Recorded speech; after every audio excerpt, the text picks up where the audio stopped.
Ladies and gentlemen, welcome back to Just a Recording Podcast. I'm your host, Patrick Moen. Thanks for joining us on another episode.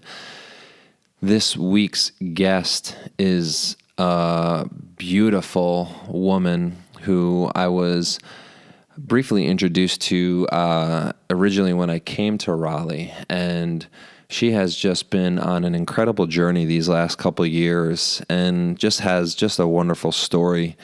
But this episode really kind of dives into energies and spirituality and really finding your path and understanding and listening to the universe and the signs that continuously come.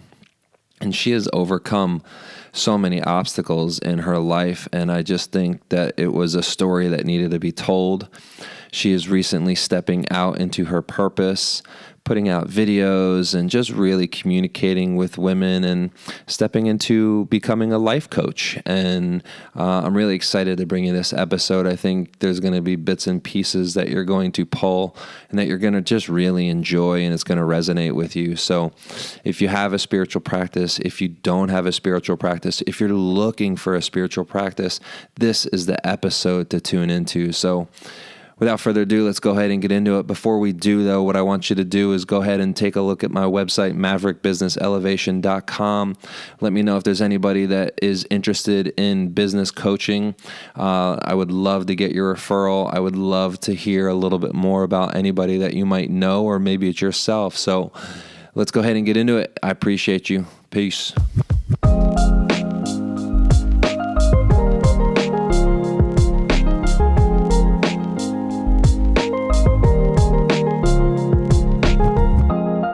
All right, ladies and gentlemen, thank you for joining us on Just the Recording Podcast. We have a very special guest, number 2 of the ladies that's joined me on Just the Recording Podcast. And this individual has a special spot in my heart because when I first got introduced into the spectrum of Raleigh Raw, she was one of the first, maybe the second, that greeted me when I came into the shop. And we just had an energy connection. And do you remember the first time that we met? Yeah, before... At the block party. The block party? Yeah. I was thinking it was before you guys went to the beach or a run club. That was after. Yeah. Yeah, it was at the block party. I walked in and I was like... I think I said something about your smile. I said that you had a contagious smile, and I don't know. We've had a very strong connection since then. You just make me smile when I come into the shop and when I see you outside. But anyways, we got off track. So we're sitting with a special guest who's really starting to step out into her purpose and really start to, test the waters of what it is that she wants to put out into the world. And I thought that it was in due time for her to get on Just the Recording Podcast. And so why don't you go ahead and say hello? This is Letty. Hello. Thank you so much. You're welcome. What an introduction. Yeah, it was mostly about how we met, but... True. Well, that's kind of been our story. We have our own individual stories, but I appreciate you giving me the opportunity here to talk a little bit more about mine. Yeah. So let's dive in a little bit. It's a beautiful Sunday here in North Carolina, and we are chit-chatting. Are you from North Carolina? I'm from Ohio. You're from Ohio? Yeah, and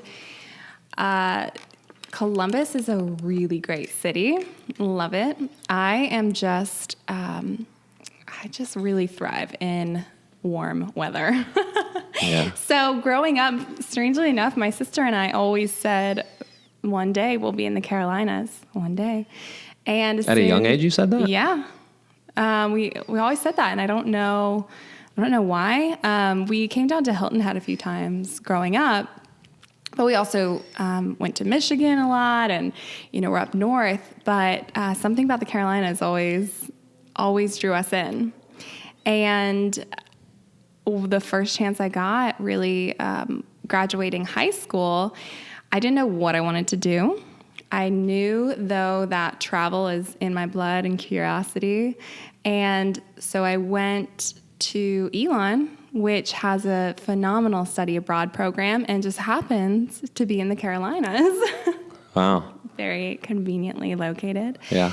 And it was my, I traveled on my own a little bit in high school, and I always really during summers picked out different camps to go to in the summer. A lot of them like at universities, so it's total nerd.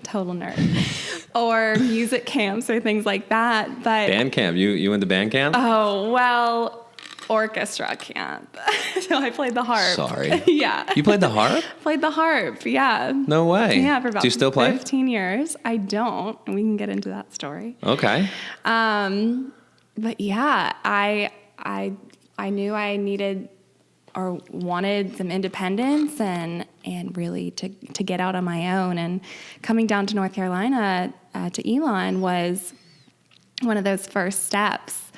And then with study abroad after, and then graduating, I just love it here. I've migrated east. I went to Chapel Hill after that, and now in Raleigh, and I love the community here in Raleigh. Yeah. So growing up, you're one of two siblings? Yes. Yeah. An So older just sister. you have an older sister. How much older? She's 3.5 years older. Got it. Yeah. You light up. So I'm assuming you guys have an incredible relationship. We do now, and being sisters is that gives you a lot of lessons in life for sure. We are complete opposites. How we connect is through our sense of humor. Okay. And so we're very playful together.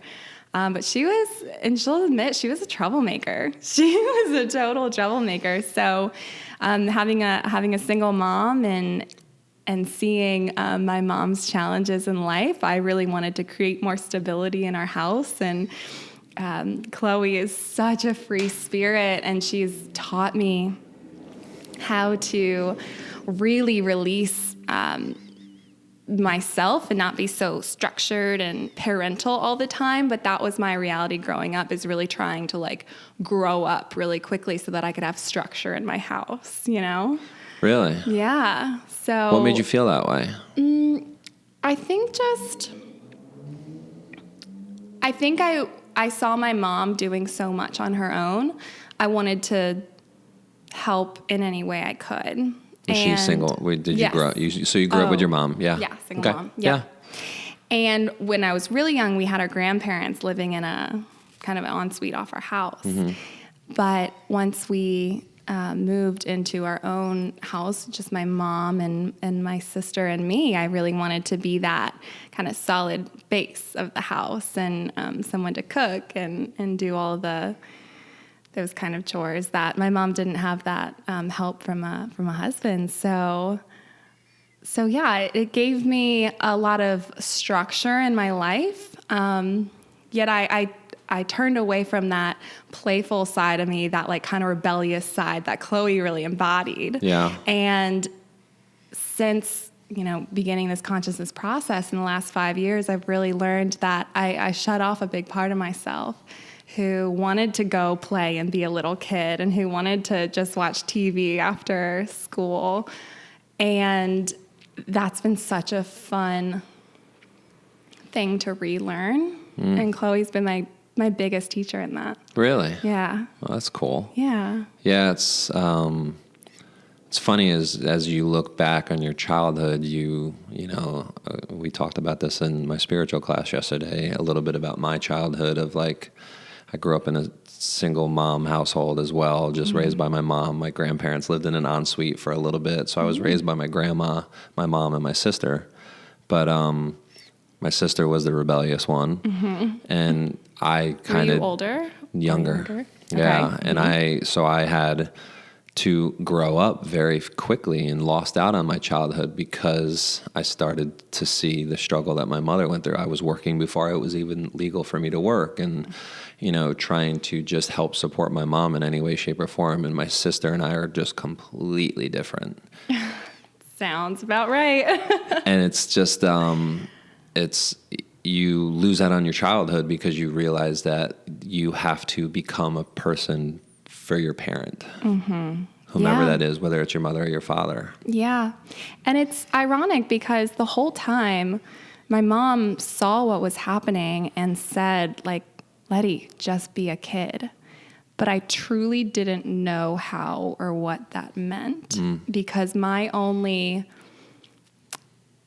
vision of being a kid was rebelling and going out and, doing things I didn't want to partake in that hurt my mom. So the only thing that I saw as being a kid was hurtful to someone that I glorified, right? Yeah. So that's been a process in learning how to be that free, independent spirit, that little kid who just needs to get out energy or who maybe wants to rebel, but in ways that really feel good to me and feel good to the people surrounding me too. But just really like having fun from within. I was just going to say, just have fun. Just having fun. Yeah. And planning for it. So was your dad ever in the picture or? My dad was kind of. He lived, I was born in D.C., and my mom moved to Ohio 2 months after I was born. My dad stayed in D.C. a few years, and he would come and visit. And my mom always held my dad in high regards. I never felt hostility between them, but they did divorce when I was pretty young. And my dad ended up moving only about a mile from our house.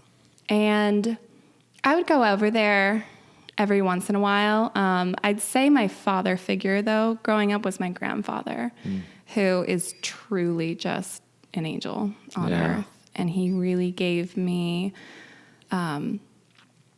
that male presence that I think I would have held hostility towards my dad growing up if I hadn't had that. Yeah.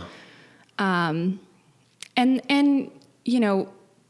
coming in my high school years, middle school, high school years, realizing the absence that I had because my actual father wasn't there, I'd try and rationalize them and be like, well, I've always had Papa, Right. But becoming aware of the presence or the absence that I did feel, resentment started growing and some tension really formed in my relationship with him that luckily through the past few years, we have a really, really beautiful relationship again. But it's been neutral in the murky waters, and now it's transforming. I mean, all relationships are transforming, but we've really come to a good understanding. I realize now that he didn't grow up with a father. His father died when he was 4, and his mother was only liked one son at a time. There were 3 of them. She was very abusive. And he didn't understand what family was. So while he was always there to crack jokes, when he was there, I should say, developing a really solidified relationship with him has been in the past few years, for sure. And did he support you at all through high school, college until now? Or was it just that was the murky waters of the ups and downs of the relationship? My senior year of high school was the first trip we took, and he took me and my sister, and my mom actually came too. And we all took a family vacation, and I feel like so many repressed emotions and so much vulnerability occurred on that trip, and it was all healed through us just playing together and just experiencing new sights and new things. We went out to Hawaii he was actually living in Seattle at the time. So he's kind of a nomad. His whole life has lived in different places. He was in the Army, so he was abroad for many years. And after he moved out to Seattle, when I was in high school, we think that he had some sort of middle-life crises and just really started wanting to be a part of our lives. And it was during that trip and the following few weeks that we started hearing from him and really making a good connection. And then, so when I was in college, I think I started hearing from him more, and towards the end of my college degree, we had really solidified a good relationship between us. Yeah. And then now he's been one of my biggest support people in the past 5 years of my life. 4 or 5 years. Yeah. Where's he live? He's in DC again now. Yeah. So super close. Yeah. And one of my favorite cities in the world. Is it? Love it. Why? There's so many different people there, but still such a presence of America. Mm-hmm. There's so much to do, and it's very patriotic, but also very honoring of the different traditions and people that are in America. There's, I don't know if it's just that I spent more time there because I was born there, and my parents have had friends there, so my mom, took us back growing up. But it's such a lively, alive city. Yeah, there's a lot of energy in DC. There's a lot of energy, but it's very different from New York energy. Yeah. New York energy is stiff, I think. And DC is it's free flowing. Mm-hmm. I love it. Yeah. So you mentioned a little bit about studying abroad. So did you go abroad during college? Yeah. Where'd you go? I studied in Sevilla, Spain. Ooh. Southern Spain. Okay. Yeah, I love the Spanish language. And I really just wanted to go and live with the host family at a señora who didn't speak English. So that was the big transition to finally becoming that conversationally fluent that I wanted, but also just really learning or experiencing living in a different culture, living a totally different life. How long did you do it for? I was there 4 months. Yeah. It changed you? Yeah. Yeah. Opened my eyes a lot. Yeah. A lot. The first trip that I took in high school, I worked my butt off and paid my way to a student ambassador program in Australia, Fiji, New Zealand. And I'd say that I came back from that, and my mom and all my teachers said I was a changed little girl. I just came back with the most profound confidence. And my vision in life has always been very big picture. And every time I travel, I see more of the details of the big picture, which helps me ground and also create a bigger picture, if that makes more sense at all. Yeah, no, it does. And I had a lot of fun. and then I also saw people who grow up they grow up and they live with their parents until they get married in their 20s or 30s, and very, very tight-knit families. And the way that they talk to each other is just so direct. In fact, I had a breakdown one night with my señora. I was like, "Why are you always yelling at me?" And she took a step back and she was like, "Letty, I've never yelled at you. Are you sure? Oh my gosh, I don't mean to yell at you. I'm not yelling at you." And even her tone then, they're just so direct and straightforward with each other. And I have always been this very like warm, like, oh, like, let me hold your hand, and like not Coddling. Yeah, like very, I don't want you to feel offended by anything I say. And they're so direct that kind of embracing that and learning how to do that in myself. Now, it wasn't the Spanish language, but then when I came back, it's called counter culture shock. Coming back to America was hard. Yeah. Yo. And that's actually when my chronic pain started. 2 months, a month and a half after I came back to America, I developed lower back pain. Okay. That persisted for the next 5.5 years. And that was the beginning of my awakening, I guess. I realized when I came back, I wasn't living the life that I wanted to be, or that was truly authentic to me.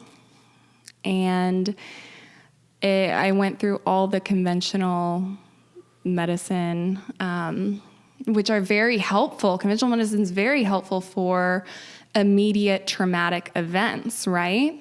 The lower back pain that eventually left me unable to walk some days, conventional medicine doesn't really know what to do with that. Mm-hmm. So within, 5 years, I finally made my way over to naturopathy, which to me was my like saving grace, naturopathy and life coaching, and really changing the way I lived and the way I just functioned as a human, finding like my true nature. I wouldn't have done that without the chronic pain. And I probably wouldn't have had chronic pain if I hadn't gone to study abroad to see a different way of living. And I probably wouldn't have done that had I, it's a trickle effect. So, talk about if I learned a lot in Sevilla. Sevilla changed my life. Yeah. For sure. Set you on a different path. Yeah. And how long ago was that you started the journey of the homeopathic way of trying to heal yourself? That was in September 2017. Okay. So fairly recent. 3.5. Yeah. Is that right math? Yeah. And was that the reason why you weren't able to play the harp? Yeah. So, good question. Going back to the harp, I started realizing in high school and the beginning of college that I was losing my passion for it. What age did you start?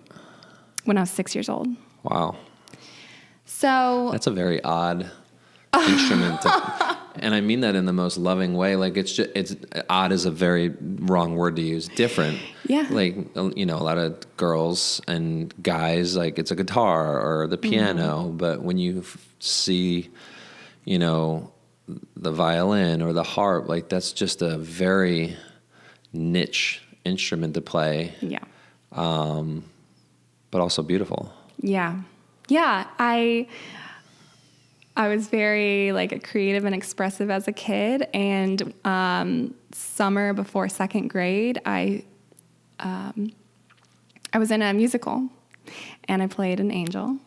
And the day of the performance, they had harps. They had 3 or 4 harps come in to play while the angels were speaking. And I remember this so well. It's probably one of my earliest memories.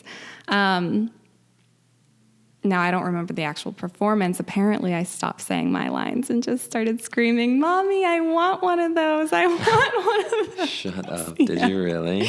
Yeah, apparently our teacher had to come on and like pull me off, be like, "Okay, we got to say our lines." But I do remember my first like encounter up close with that harp. And I told my mom, "I'm going to play the harp." And she was like, "Oh, okay, honey. Like, that's sweet. That's cool."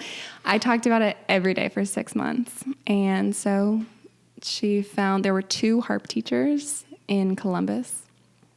And we got me on my first rental harp a few weeks after that. So it was I was the youngest my harp teacher had ever started teaching someone. But I just took it up really quickly, and I got my own harp like a year or a year and a half after that. And because of that investment, like I knew this was serious. So Yeah. How much is a harp? I got to imagine they're it's thousands of dollars. It's a pretty penny. Yeah. So there was a real commitment to that for the next 10 years of my life. Not only harp, but harp lessons, and my mom taking me every Wednesday. Did it become like your identity? It became my identity. Yeah. Completely. Actually, when I go back to Columbus, everyone still walks up to me like, "Oh, you're the harpist, right?" And wow. So, yeah,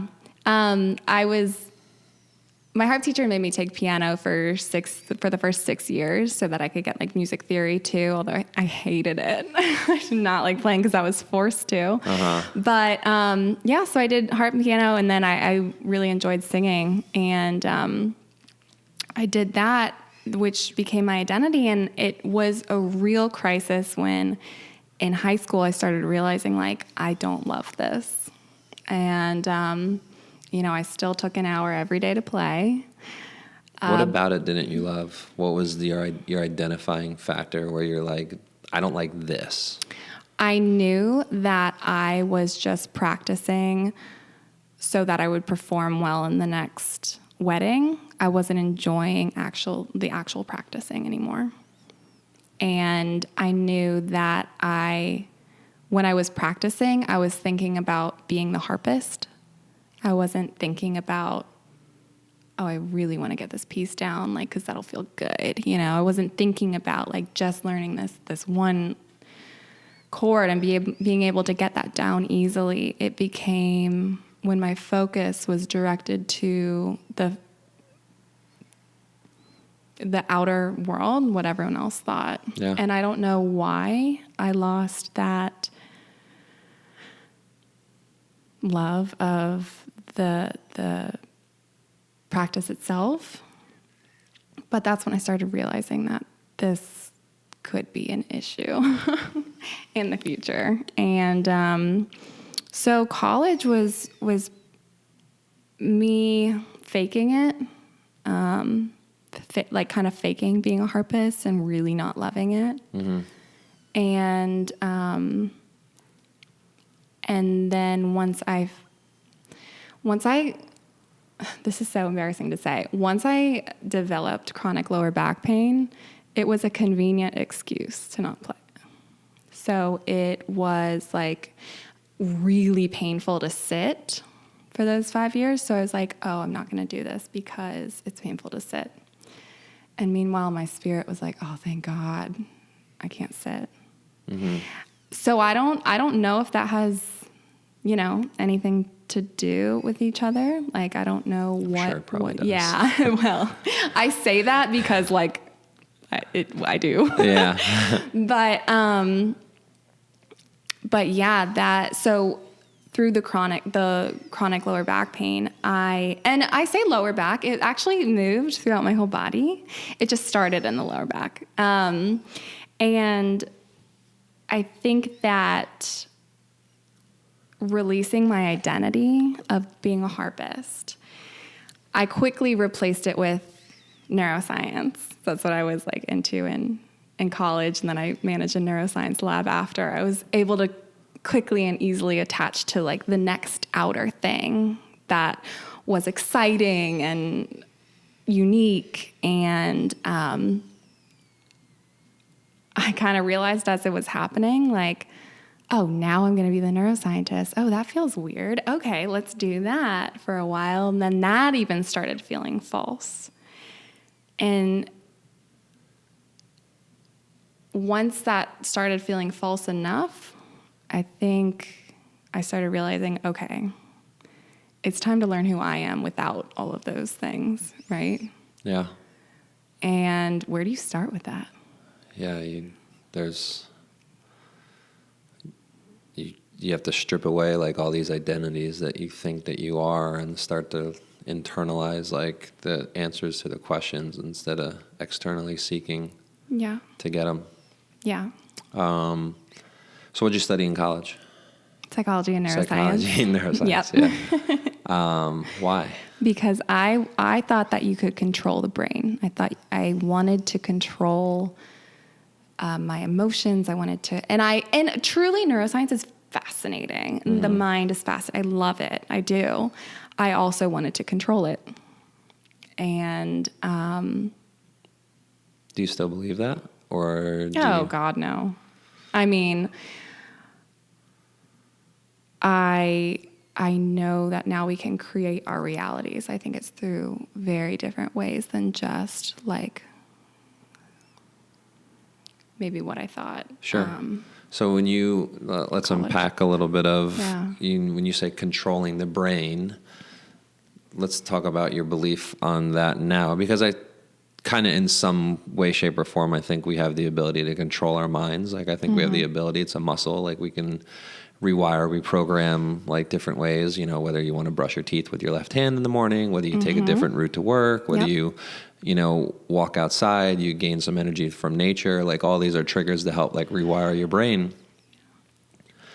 What was your belief studying neuroscience that you thought that you could change or manipulate your brain that flipped your thought process on not believing that anymore?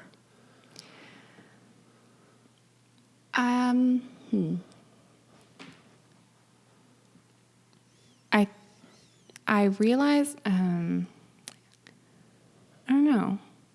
Can you ask it again or a different way? In college, yeah, you had a thought process. You went into neuroscience because you wanted to control your brain. Not your thoughts. You wanted to control your brain, or you wanted to control, I think you said, your emotions. Yeah. So now I know that you are a very spiritual person. You focus a lot on manifesting.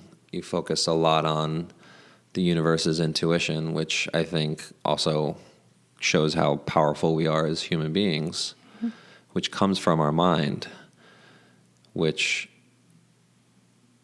as somebody maybe 10 years ago, you might not have believed that. So there's been like a change or a rewiring. Yes. So give me the differences between Letty going into college wanting to control the brain and Letty now. Okay.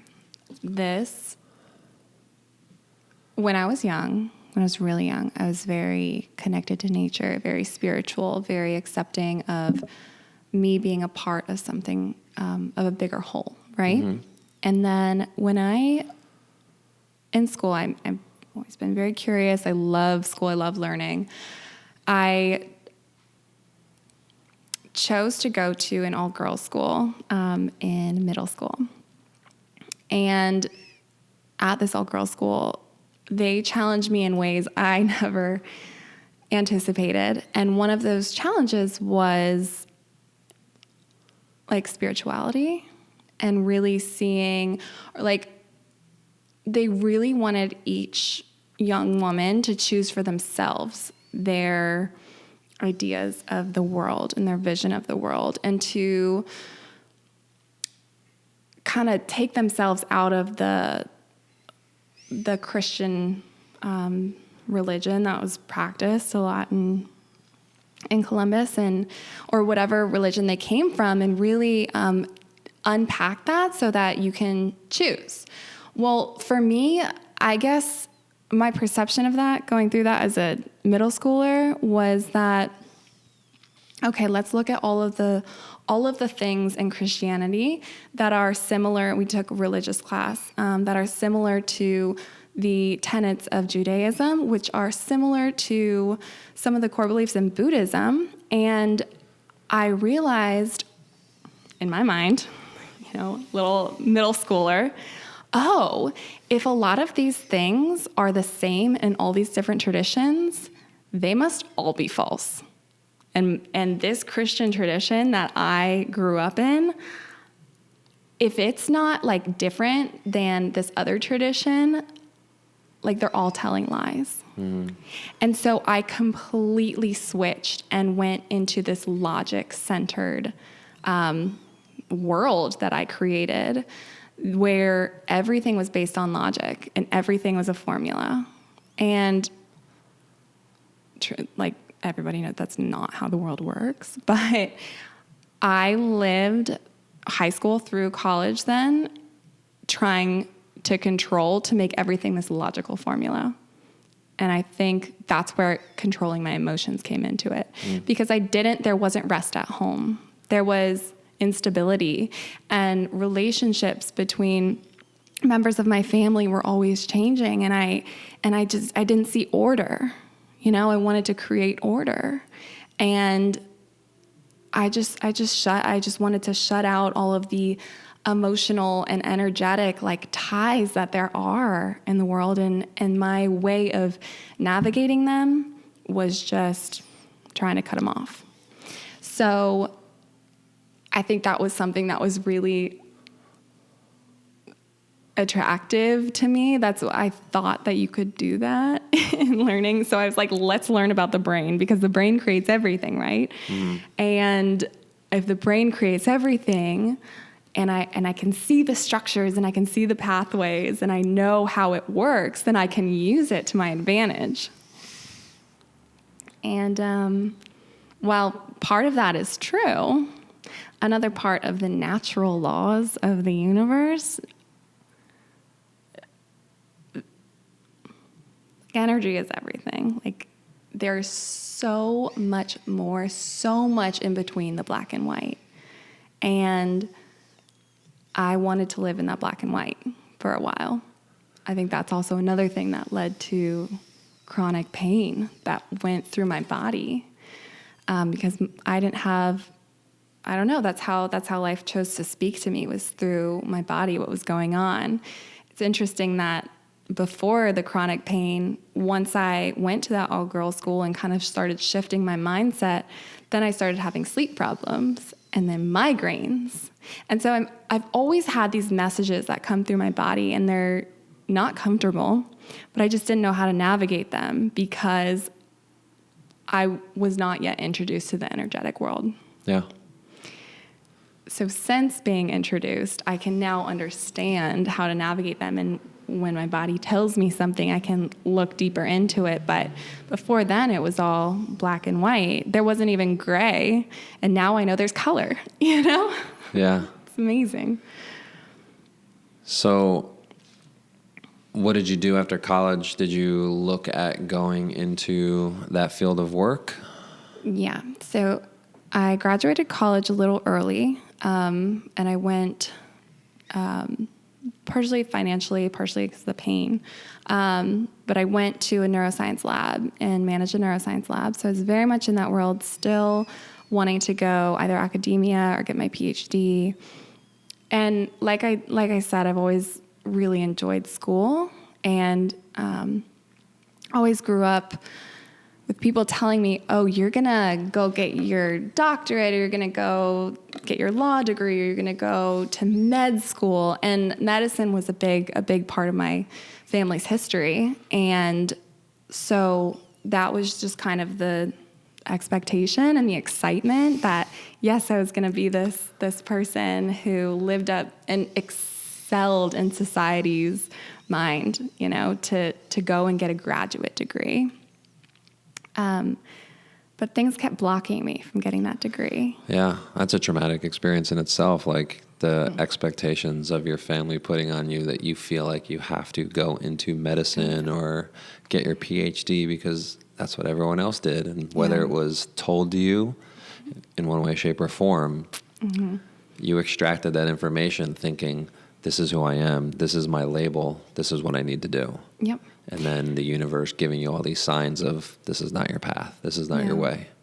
Well, and I think that one thing that needs to be said and that people don't talk about a lot is that when that's the language going on around you, if that's your reality, you start to feel like that really is you, or that's really what you want to do, because if that version of you that has these titles behind its name looks good on the outside and pleases other people, then it pleases you too, right? And so I really did think like this is going to be it. Like I'm going to go to grad school and I'm super excited about that. But I could never find the program. Yeah. I could never find the next step.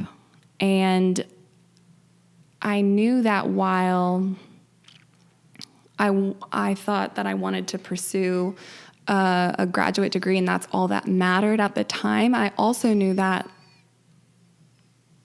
I knew what I had learned from the harp is that if I wasn't enjoying the process, I wouldn't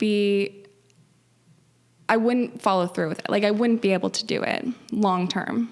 And so if I didn't find a school or find the program or something that I really enjoyed and just naturally connected with, that in the end it's going to fall through. Because of me, because I don't want to do it. Right. So luckily, I never found that program. Luckily, my body was such a distraction, and the pain that I held every day was such a distraction that I didn't go further. And I say that now with the awareness of what's happened since then, but we're working at the lab for 2 years. It was frustrating, Yeah. like seeing what I thought I wanted and being blocked from that or not finding the right thing or, and then you start to think like, oh, am I just too picky or should I just do this? And there's a lot of self-doubt. You start to think, what's wrong with me? Yeah. Why isn't this working? I think it's very common thought. Very common thought. Yeah. In our society and maybe in all societies, I don't know. But so what stopped the pain? I found my angels. And after 5 years of going up and down the East Coast trying to find the way through the only medicine that I had known of up until that point, conventional allopathic medicine, I moved to Raleigh, and within 2 or 3 months, all in the same month, I was desperate, I was desperate for healing. And I found a new physiotherapist, which I had been to 3 PTs before. Nothing helped. I did not think that this was going to help, but I was desperate, right? I found a naturopath. And after our first session, my naturopath directed me to her life coach, who was my third angel. And it took me a little bit longer to start seeing the life coach than it did the first 2. And I tell you, with the naturopathy, the supplements started helping, and the tests were really revealing, like heightened ANAs, like reducing stress, reducing any inflammation that was in the body. Like that started helping. PT started helping, but it wasn't until I really started getting in with the life coaching, who is a life coach in self-love and law of attraction, that I saw all of the pieces coming together. And I realized that there was some things that needed to be healed on this earthly form, like my pelvic tilt and like the inflammation that I had in my gut. But when I started realizing about the thoughts that I was thinking on a daily basis and realizing that the person inside my head is actually not much of my friend at all, that's when everything changed. And isn't that tough to digest? Yeah, and literally, like you say that, and like digestion issues happen when you're realizing this, Yeah. The person that's in your head is not your friend. Yeah. And it's your own mind. It's your own. Yeah. And here's me sitting there having an undergraduate degree in neuroscience and having managed a neuroscience lab and still realizing the person inside like, I don't know anything about the person inside my head, but I thought I did. Mm-mm. Yeah. And I became aware of the constant stress that I lived in by my own creation. Right. But it was just the way that I saw other people living growing up. Was that tough? I mean, you're young in itself, so I'm assuming college, you were young when you started to identify like you're a harpist. That was your identity. You washed that away because you ended up hating it. Then you went into neuroscience. Studied neuroscience, went into that profession, ended up hating it. How did you deal going through all of these, like, it's almost like you're building a foundation on quicksand. Yeah. And you have no structure to build anything further because once you're done with the foundation, it just gets sucked away. Yep. And so the last two pinnacle times in your life when you're looking at identity and who you are and who you're going to be, you end up hating. I don't want to say you hated yourself, but some aspect you hated the person that you wanted to become. How did you deal, or how did you go through that? I think that when the quicksand below you starts really sinking, one of the best things to do is look up. And I started believing again that there is something in this world that is supporting me and that won't let me fall and that won't let me sink into that quicksand. And that idea is so a part of me and has always been so a part of me. It's a part of me that I shut out for so many years. Once I allowed that true knowledge within me to be released again and started living by that understanding, the ground reappeared. And I could start building because I was always there. I just shut that part out. So I think a lot of the process of stripping yourself of all of these external identities and stripping yourself of all of the stress and the things that you learn to live with growing up, part of it is, or maybe most of it is actually just a remembering of who you really are. Once you allow the space, and maybe it's, it comes to be an empty room where like you don't see anything, like you don't see the titles outside, you don't see the relationship that you're in, you don't see any of the relationships. There's space to breathe and to remember who you were coming into this life. Like,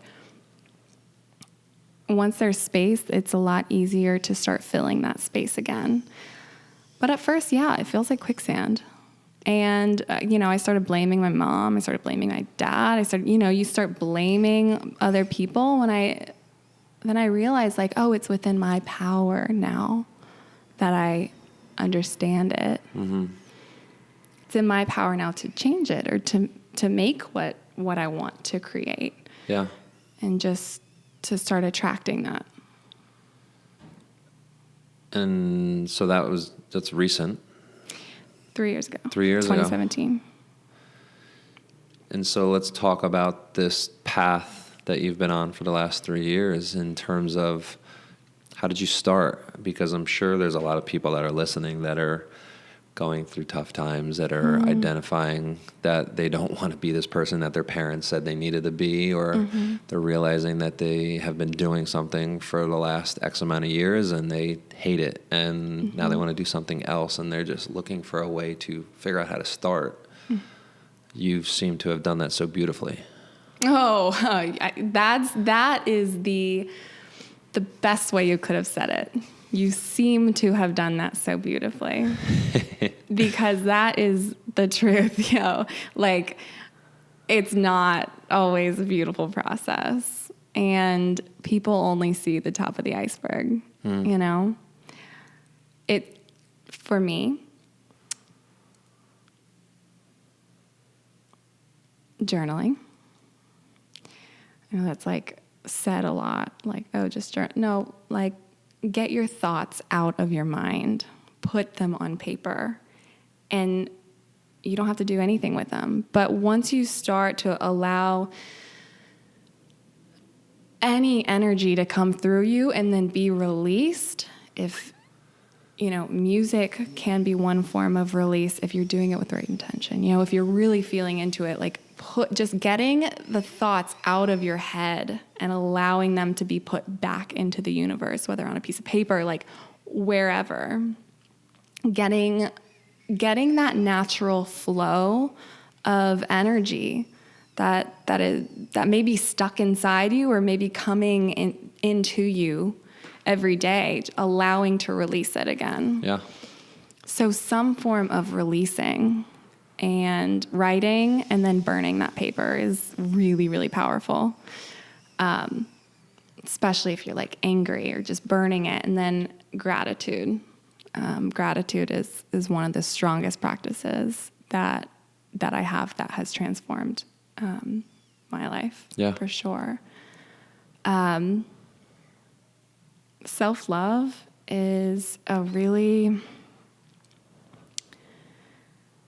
Self-care, I'd say, is a huge topic right now. I'd say that's a little bit different than self-love. Self-care can be going to a spa or like taking a hot bath or even just like taking yourself out on a date. Like there are practices for self-care. Self-love is allowing yourself to go through those not so graceful times and being okay with that and saying, hey, I support you anyways, you being yourself. I think learning to talk to the voice that's inside your mind with like you would a child.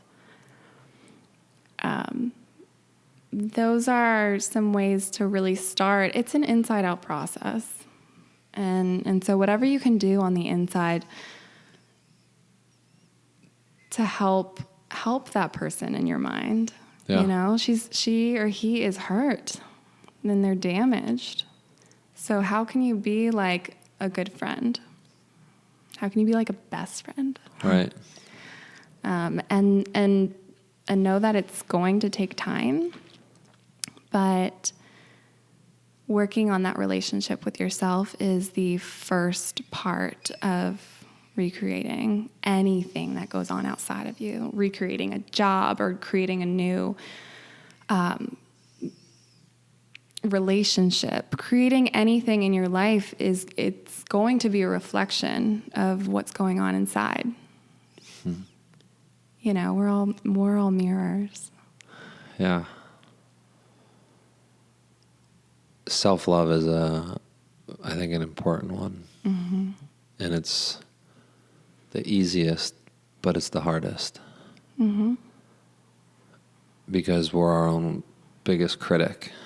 Oh, yeah. And we're also our own biggest fan. And these two polarizing like opposites are like clashing every day. Mm-hmm.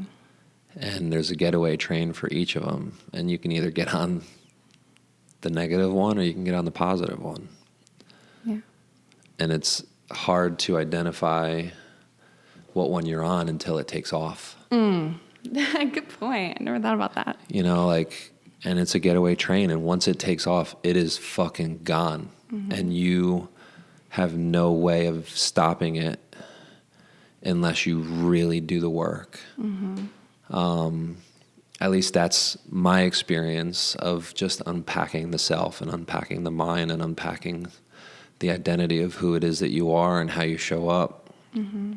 But taking the time, I think, like you said, like self-love is so important, because a lot of who we are and what we are, a lot of it's not really our fault. Mm-hmm. We've been brought up a certain way. We've have these wounds that are created from birth and childhood, and we have all these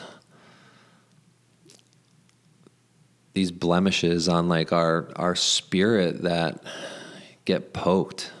Yeah. And to just kind of take the moment and just really fall in love with every one of your flaws or every part of your being, and knowing that you're in good hands. Mm-hmm. So speaking of being in good hands, you mentioned you have a spiritual practice. You said you started believing. Mm-hmm. What is it that you started believing back into? Yeah. The universe. I call it a lot of things. God, love, spirit guides, I think are kind of different energies, but maybe just part of, definitely associated with some sort of source energy. Mm-hmm. Source energy. Yeah. And, the terminology, it gets tricky. I think with some people, for me, I'm kind of accepting of it all. But I do believe that there is order to all this chaos. Mm. And I believe that we are all different spirits choosing to come to this earth, because energy, okay. I don't even know. I don't know if I've said this out loud. So just bear with me here. Let's get into it. The universe is expanding. Mm-hmm. Our spirits are expanding too. Our spirits are that energy that's expanding, in my mind. Yeah. And in order to expand, I feel like lessons need to be learned, right? And so what better way, what more fun way for a little spirit who's always in perfect land all the time and happy and joyful and in bliss, to them coming down here and going through all this shitstorm probably sounds like a nice little break. I believe that we choose to be in whichever body we want to be, with whatever surrounding us that we want in spirit form. I believe that we choose to go into these bodies and learn the lessons that we have to learn in this lifetime. The lessons are going to come sometimes in shitty ways and sometimes in really, really beautiful ways. But no matter what, no matter if you identify as a spiritual person, you're learning the lessons. All of us are spiritual beings because we are energy. We are part of this universe. And so if you're here to connect with your spirit guides who are surrounding you still in this energetic source space, this heaven, whatever you want to call it, then that's a path. If you're here just to do all the human stuff, that's still a spiritual experience because it's fun for our spirits. And that's what's really allowed me, opening up to that mentality, mm-hmm. has really allowed me to have a space for self-love and to go through all of the human things that we go through with a little bit of, I don't want to say detachment in a bad way, but acknowledging that, man, this feels really bad right now, and that's okay. And I'm just going to let myself go through it because it's something that apparently I wanted or needed. Right. For example, this might be when people get into the shadow self, parts of yourself that you suppress or don't want to come out, or things that little kids do. For example, the other day, I thought that my boyfriend and I were going to watch this movie, and he was like, "Oh, babe, you didn't remember? Tonight's my gaming night. I got a game." And I was so angry. I was like, "Babe, I need to tell you, I need to have a tantrum right now. Just give me a minute. I'm going to sit on the floor and I'm going to have a tantrum. And I let myself have a little kid tantrum on the floor. And then afterwards, it left. And I was like, oh my gosh, I just released so much energy. And now I have a whole night to do all these things that I haven't done. And so that's part of self-love to me. And this human experience that we're going through, like, let yourself have these moments so that you can come back to who you are and come back to your truth. But like, that would have been, if I had tried to suppress all of that anger and energy that I had within me, it would have come into reality in different ways, or it would have seeped into the relationship later on. So just, that's one of my biggest things in self-love, is acknowledging, like, hey, I'm feeling a little rejected right now. And I'm going to let myself feel rejected for however long I decide, and just allowing those human emotions to come through. And then later, you can look at why those energies and why those behaviors exist. And that is getting into like childhood stuff and going back and doing the hard work you're talking about. But really in the present moment, if you're not ready to go back to that first time you experienced that energy, or that first time, or maybe you don't remember, that's not like in your, what you want to do, or that doesn't feel true to you. Part of that self-love is like source in itself. Mm-hmm. So that is a very long way of saying love is what I believe in. Yeah. There's a couple of things that I want to bring up during what you were saying, because it's very interesting. So first thing, your temper tantrum. Yeah. It's crazy to think that, but when you look at animals, right? Think about a dog, or think about a deer that's being chased by a lion. They have so much pent-up energy, right? Or like, let's say a dog runs into the door. Yeah. After the tiger is done chasing the deer, after the dog runs into the door and it is embarrassed, the deer is probably scared for its life that it just almost died. Have you ever seen what animals do after they have that traumatic experience? No, what do? They shake. They do a full body shake, and it's like shaking that shit off. And it literally shocks their nervous system. That. So similar to like your temper tantrum, yes. You allow that energy to just kind of go. You released it. So I wanted to bring up that. That is great. I love that. And I really highly recommend movement. Yes, that's exactly it. Yeah, definitely. Sometimes when I'm feeling really, really nervous, I just get up and I jump, or I shake, or I just move. That's another really beautiful way to release energy. I mean, yeah. Moving the muscles and all of the things in your body, it's so incredible. The other thing that I wanted to bring up is the spiritual aspect. Is I think that as our spirits are looking at the world, that there is an excitement for them to come into this world, because they don't know what pain feels like. They don't know what these experiences are. So what they do is, in the spiritual world, they look at, I want to have these kind of experiences. I want to experience this. I want to experience, and it shows as the opposite of what your wound is, right? So then when they come into the body, and I want to talk very lightly about this, but one of their experiences that they might want to have might mean when they come into the human form, now they're paralyzed, or they're quadriplegic, and they have to experience life in that manner, which is extremely painful. And so, yeah, it looks great on the outside, and they're like, yo, dope, I'm coming into this world. I'm going to have all these insane experiences. You're going to teach me a lesson. You're going to teach me a lesson. All right, let's do this. Let's go in. And then they're like, fuck. Oh, wait. This is hard. Brings me to my next point. Wow, love that. Deepak Chopra's the seven spiritual laws of success. Law number 7, the law of Dharma.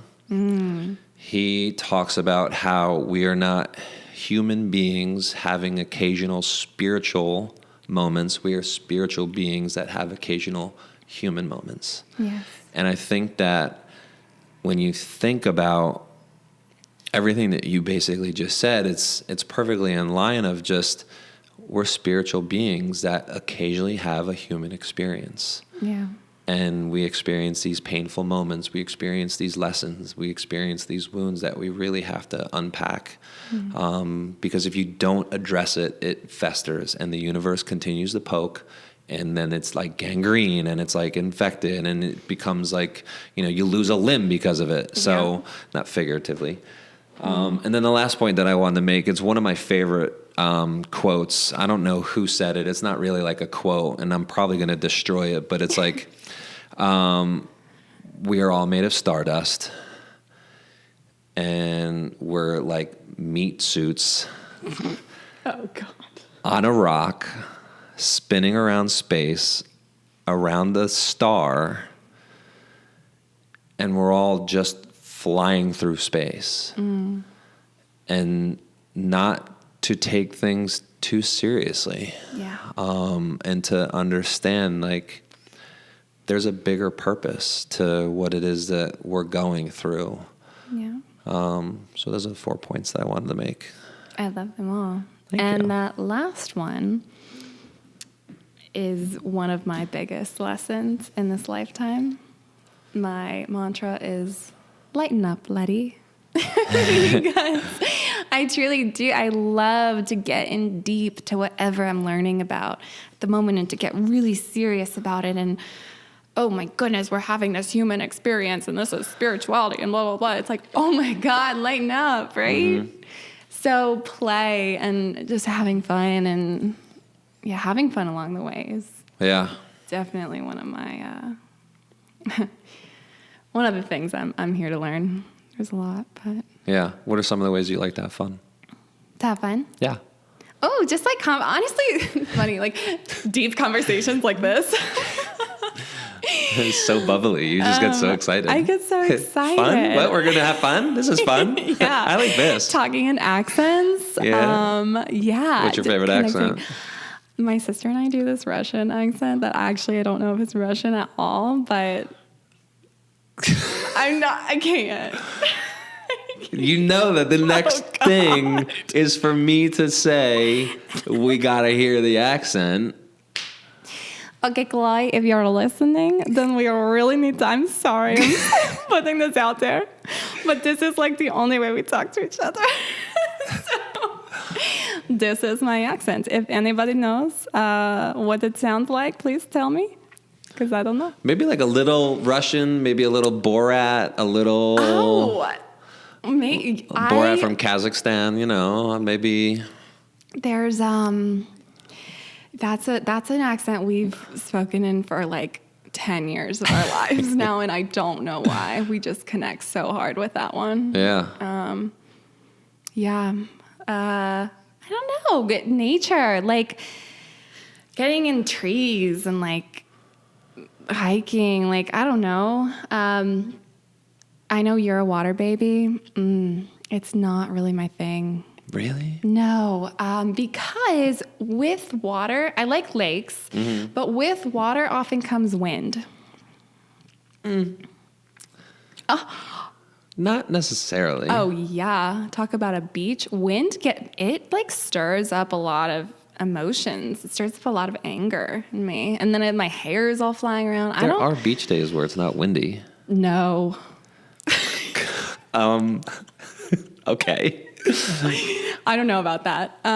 You're talking to a water baby who's literally lived on a beach more than half his life. Well, yes, there are windy beach days, but not every day. There are some peaceful, beautiful, just sunny, float in the water, no wind, like sand in every orifice of your body because the wind blew all over the place. No. There's peaceful days that aren't windy. Well, I'll tell you, most days at the pool are not windy, so I'm just going to step on my pool. Yeah. Okay. And, What about you? How do you has anyone asked you that on this podcast? How do you like to have Nobody's fun? asked me on the podcast, but a friend continues to ask me what I'm doing to have fun, and it's been a struggle. I'm very new, I think, still to the area, like, you know, so a lot of the friendships that I've created.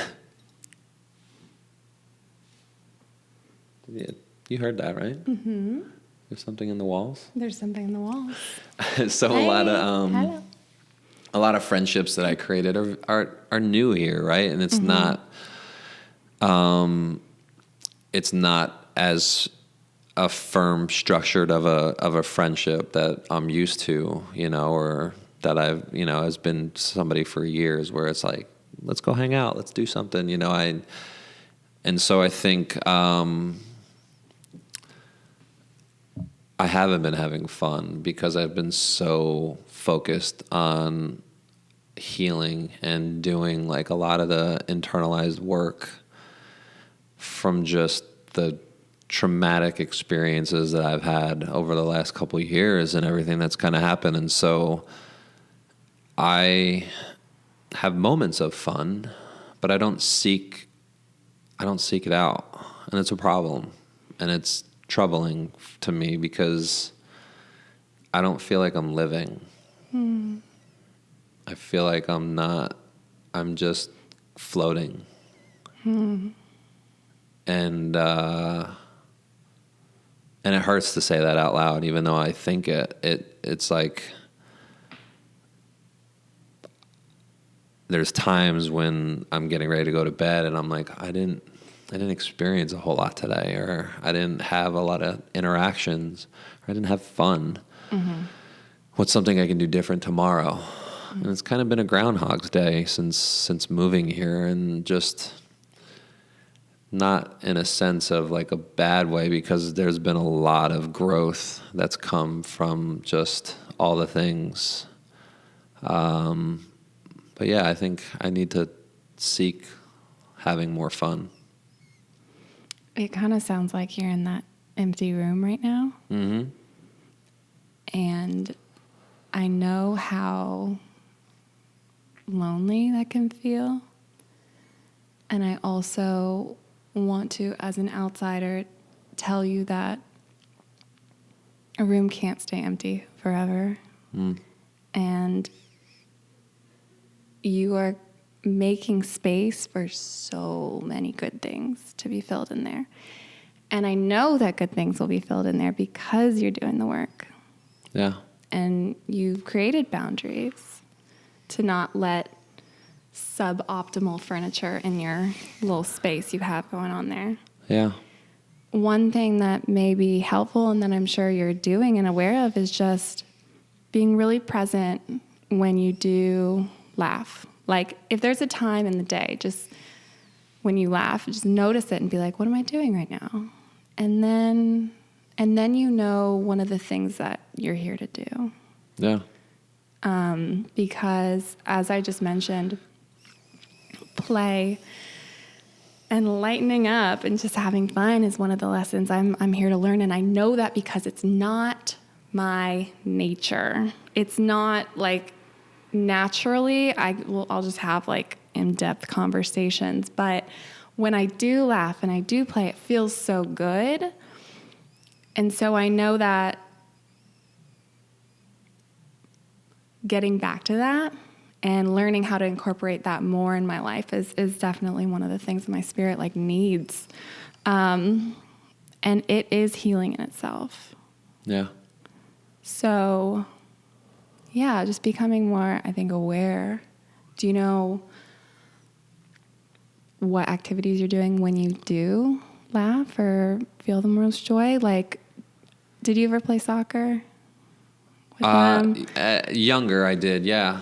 Yeah, or like, I mean, with the athletic club. Yeah, with the boys on Saturday, like, yeah. Was that, like, how did that, like, for me, that would be a traumatic event. Yeah. But for you, it seemed like everyone came back, like, really feeling it. Yeah.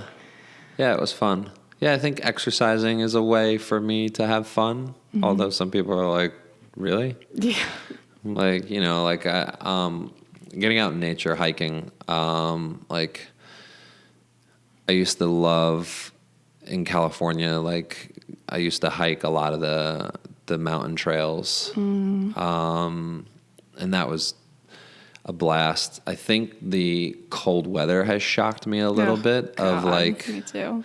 not being able to be outside as much, or when you do go outside, it's cold as shit. And not being able to go in the water has been, I think, a huge depletion of energy, because that's where I get. It's either being surrounded by people or being in water is where I gain most of my energy from.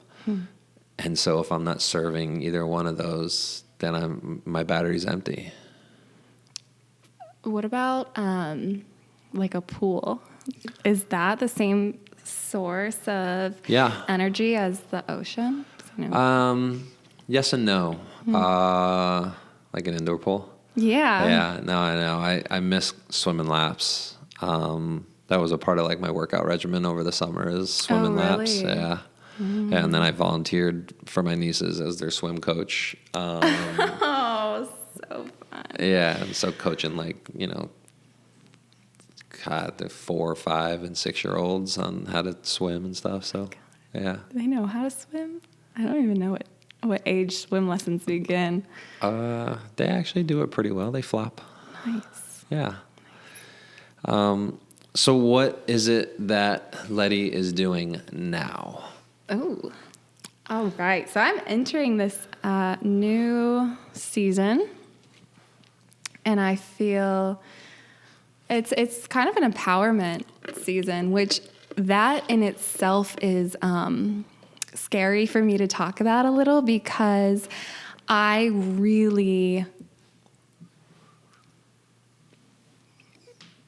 see a fine line between empowerment and self-centric. And they're totally different things, and I think they're the same thing. And I guess that comes from childhood, or I don't know, this culture, like society. I don't know what it is, but it's a super exciting time that I'm feeling empowered enough in myself, in the practices that I've learned. I mean, the way I've completely transformed my life, and I am feeling really called to and been given a lot of guidance to start stepping out and offering the service to other people, to what practices helped me, and where I see that I could be of service to the world, and starting with this Raleigh community. So I'm stepping out here soon as a sort of life spiritual coach, grounded in self-love and law of attraction. Big into that. Yeah. And also seeing how I can create even more of a community that I have created in my life, based on the tenets of personal development and curiosity, and helping other people transform their lives too, because I know so many people who are curious about it now. It seems like our culture is shifting to, hey, how do I create the life that is really actually fulfilling to me, instead of that one that I myself lived in so long, that looks good on the outside. And it's really exciting getting to share that. That comes with fear too, of just trusting in my inner guidance, and trusting that I have all of the resources that I will need to help other people. Mm-hmm. But it's undeniable how many messages I receive from God, source, whatever, that this is the time. Like, the time is really now. Yeah. And in what way are you putting it out there? So I'm taking on my first coaching clients, and I'm also starting some type of, I don't know if you can call it a vlog or just posting videos on IGTV. Yeah. I'm like brand new, like freshly doing this. And I will say that while people are just starting to see the videos that I'm posting, I have for months been making a video every day just for myself to practice. So again, like I want to refer back to this tip of the iceberg thing. Like people on the outside will start to see me posting videos. This is like been in the works, and I've been doing the work just for myself to become a friend to the person inside my head that is watching the video that I just created, Yeah. And it's taken a lot of rewiring, and those processes that I learned actually in, my past life, my former self, this black and white person, has served me in so many ways. So it's really like integrating that and all the lessons that I learned and bringing them into this new, I don't want to say new me, but this empowered version of me in integrating all of myself and helping other people do the same. I think the most fulfilling work that I do is when I bring my core values into what I'm doing, and those include curiosity and connection to the divine, connection to the earth, connection to my food that I'm eating, mindfulness, being in the moment, gratitude. All of these practices are truly transforming. So I'll share some publicly.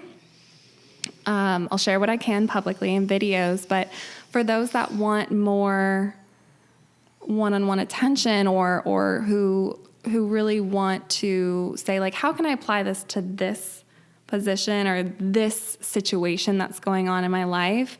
I'm really excited to help people navigate that and really to bring them back to themselves, to remind them of who they are. And then also, we have this new community that we're creating at Raleigh Raw here, in this part of my life. Raw You. Have you talked about that yet? We haven't talked about it. Yeah. So we're creating we have this space up here. And Raleigh Raw up here where we are, where we do personal development talks. Sharif leads those once a month. There's an athletic club. There's the shop downstairs, of course, with raw foods and ingredients. And it's really like this whole mind, body, spirit organization that Sharif has built with, some of his, Leslie and Emily and Christian, all these people who have been part of the Raleigh Raw story. And it's really an honor to allow people into our space more by this community that we're starting called Raw You, which is has a double meaning.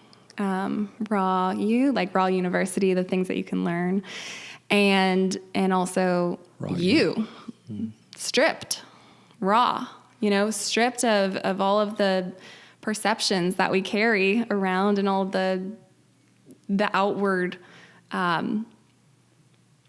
personas that we project, right? And just stripping them all down through having fun and just getting to the inner child within through learning about what projections we do have, and really looking at like the whole integrated self and trying to have a community for each part of that self. Yeah.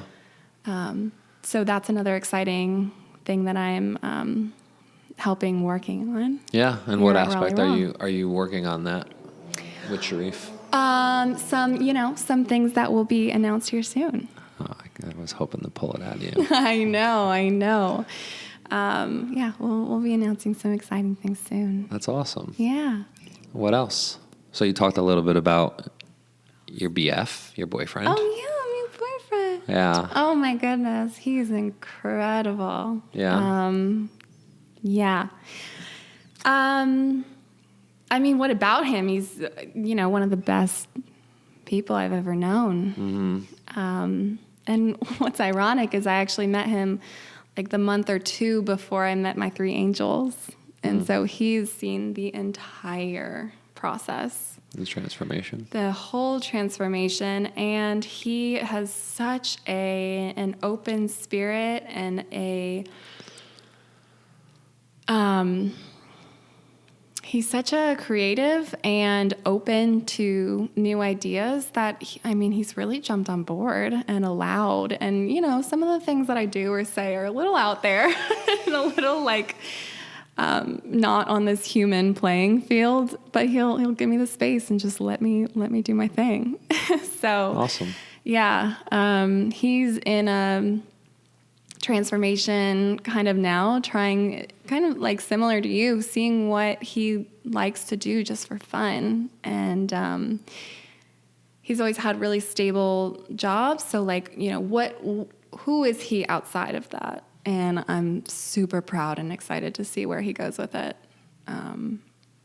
We're moving and grooving. We're super happy. Good. Yeah. So what else is next for Letty?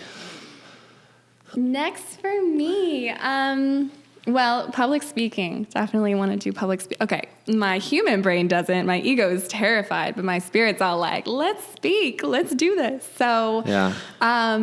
So I wanna do public speaking. I have no idea what that looks like. I'm just putting it out there. Yeah. And thinking within the next year or two to really start looking for opportunities.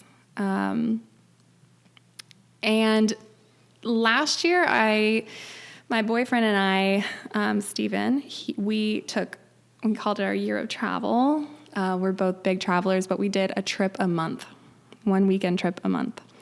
And some of them were week-long trips, but it was a really big, outward year. And seeing what else this country, because they were all domestic trips, what else this country or the state has to offer. This year, I'm really just focusing on here, Raleigh, my community, and my career, which I am kind of still in the works of coming up with, which is, it's an honor to be able to create what I want in a career. And it's also confusing. It's also scary, but I do realize how unique of a situation I'm in, where I can become whatever entrepreneur I want to be. So yeah, really career focused this year, I think. Awesome. Yeah. What about you? What's coming up with you? What's coming up with me? I think continuing to unpack and heal a lot of the wounds. Yesterday's spiritual class, I know we briefly talked before we started recording, but was a large awakening, I think, to why I am how I am, why I continue to search for a tribe, and why the tribe continues. Chakra. Yeah. Or rather, root chakra. Yeah. Mudalahara. Yeah, and that why sense. the tribe, my tribe that I thought was mine, wasn't there, and so I'm externally seeking out other tribes that continue to push me away. Wow. And so I think just unpacking that, I launched my business a couple weeks ago. And so the hardest part about coming back to Raleigh, I didn't even have to search for clients. They just came to me in California. People knew what I did. People knew who I was. when a contract ended, another one picked up. But now I've kind of changed my business model where I can work with multiple businesses and multiple executives or business owners, and really help them with inside the four walls of their business, and then kind of really focus outside of the business. Just that's the vibration that I bring whenever I step in somebody's four walls of what it is that they've built. And so the hardest part for me being here in Raleigh is, one, not a lot of people know who I am or know what I do. So I've been really trying to push that, and just networking with as many individuals as I can. So that's kind of been the hardest part, I think, about being here, is I'm the new guy in town still. It's been 10 months, but still the new guy in town, where, a lot of people might know about me or know of me, but they don't know what I do, or they don't know how I could help them. And so I think just furthering to put the word out of, this is what I can do, this is how I can transform your business. Sure. Do you find fulfillment in that, transforming businesses? I do. Yeah? Yeah. I actually just finished a contract. I was working with a close friend of mine, Candace, and she just wanted me to come into her extension studio and really just do what I do. And so I went in there for 3 days, and on Friday night and then Saturday morning, I was just so energetically fulfilled. Like I felt, I was on fire.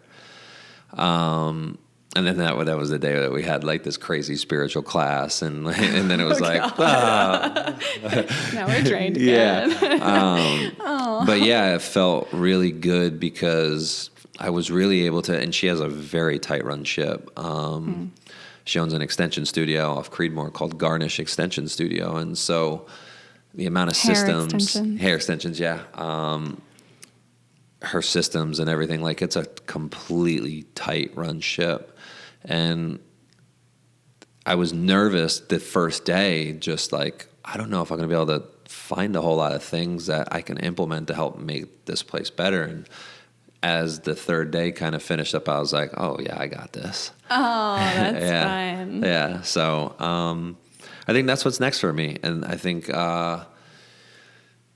continuing to have fun. And,